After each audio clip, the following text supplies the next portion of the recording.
Pariyatti-Patipatti-Pativedha by Luang-Pu Tet Desaraṅsī, July 21st, 1982. It has been 15 days since the rains retreat began. Strive to be resolute and mindful. The main point, the essence, is practice. Practice earnestly to the best of your ability. Studying and learning have their place, but if you are earnest in practice and understand practice, then study will naturally follow suit. You will understand the meaning of those texts. However, if practice is not good, then theoretical study, Pariyatti, is also not good. There is Pariyatti-Patipatti and Pativedha. They say this: all three of these many students understand to be separate things. They think you must first study Pariyatti, then practice, and then realization, Pativedha, will occur. This understanding is very mistaken.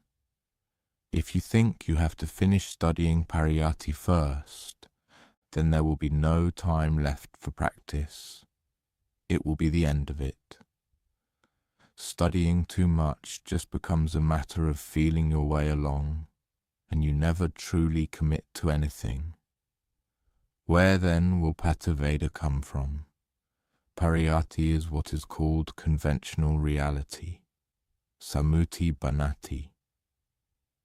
If you study just one aspect of Pariyatti and then practice accordingly, this act of practicing is itself a form of Pariyatti.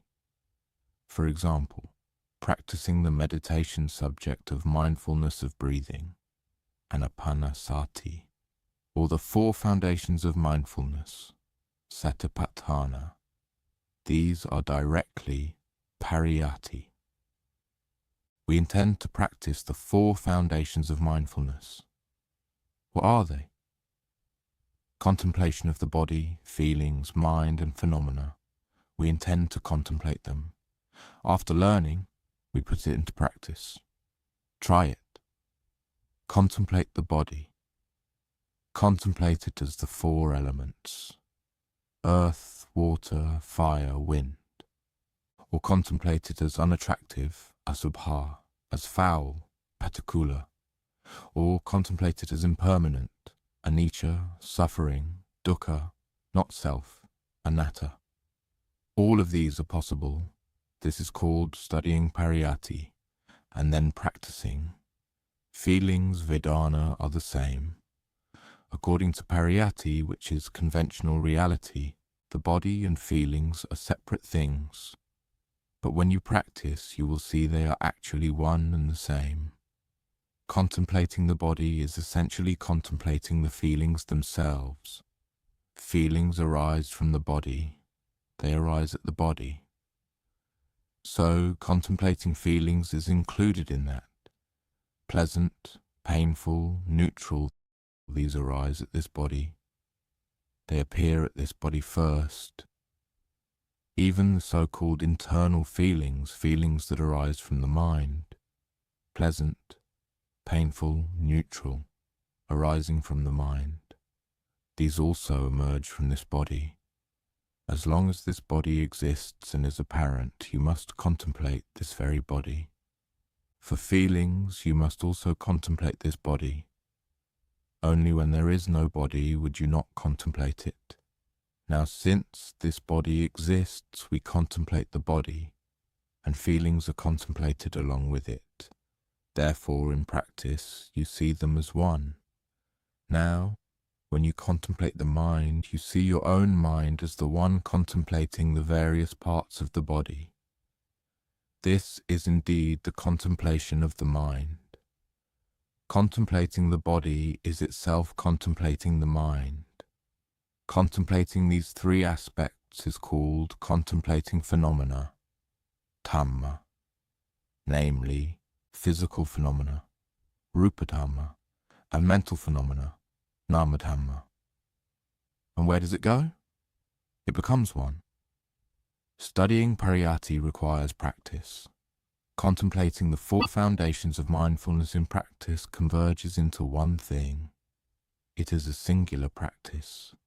It is impossible to study everything first and then practice later. That is utterly futile. Whatever you study, practice that. The teaching is to practice with this body, to contemplate only this body.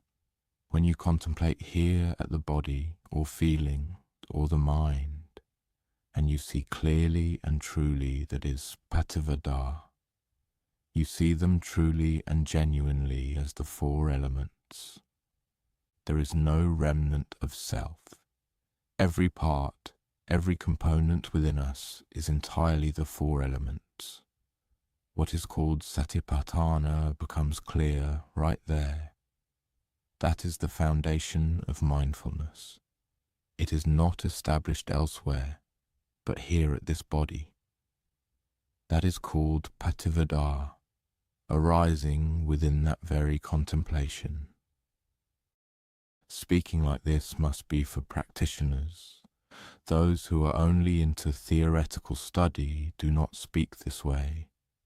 They must speak in sequence, as initially explained. The body is contemplated as one thing, the mind as another, phenomena as another, going off in different directions. Thus, it is not clear, and they do not understand Dhamma. After studying, they just abandon it all. By the time they get around to practicing, their theoretical study is already finished. They abandon it all. Practicing without seeing truth and realization leads to weariness and aversion. They become disillusioned because the Dhamma is not found within themselves. That is why it is said that study and learning are good, but one must study correctly and effectively. Don't just study idly. After studying, bring it back to investigate and contemplate within yourself. Because all the categories of Dhamma taught in the Navakavada, the basic instruction manual for new monks, are not apart from yourself. They are all contained within you. All the Dhamma that the Lord Buddha taught, the 84,000 aggregates of Dhamma, originated from the body and the mind. If there were no body and mind, he would not have taught. We humans have a body and mind. Therefore he taught about that body and that mind. Be resolved and do not be discouraged. If we don't strive to reach the standard, merely wanting knowledge and understanding, we won't reach the standard of Dhamma. Practicing a little here and there leads to becoming weak and feeble. But if you truly commit to practice, as described, just contemplating this body, focusing solely on this one body, then clarity will arise within the mind. When that clarity arises, filling the mind with rapture, you will become even more diligent and persistent. That is the very root of effort. If you practice passively without gaining any benefit, merely contemplating without understanding the truth, without knowing the true Dhamma, without seeing Dhamma, then you will become careless and dismissive, thinking that Dhamma is not within you. And that's the end of it. You gain nothing. Whatever you have, do not be negligent or complacent. Intend to practice truly so that you achieve results. We have a body, so contemplate it. Contemplate this very body. If you go contemplating other things, it won't work. To whatever extent you see your body, maintain that. Have confidence in the Dhamma that exists within yourself. Start with confidence. Once you have confidence, things will surely progress. Faith, saddha, is the preliminary step. Whatever you do, you must have faith. Without faith, what you do will lack stability, and you will not be committed. Therefore, whatever exists within you, for instance, assuming you have this body, that's yourself. Believe that Dhamma is here. Then, Believe in your own effort. Proceed with practice. Contemplate feelings, mind, phenomena. All of these exist within you. We are confident that this thing is real, but we are not yet real. We must make ourselves real, then we will see what is real. It's like telling you that red ants are on the stem of a mango. They don't get to taste the mango's flavor. People come, pick it, and eat it all. This is what is meant by red ants swarming on the mango stem. Faith is the preliminary step. Whatever you do, you must have faith. Without faith, what you do will lack stability, and you will not be committed. End of Dhamma talk.